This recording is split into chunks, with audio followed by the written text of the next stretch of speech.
Good morning guys.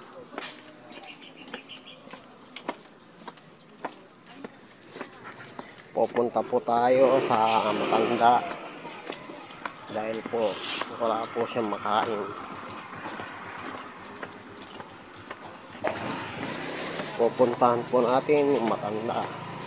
Bigyan po natin siya ng pagkain sa umagang ito.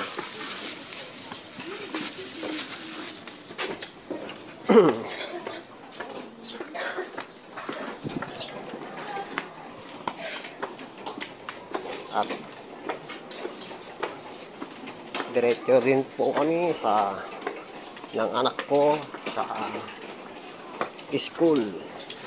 Nadadaanan po na kami ng bahay ng matanda.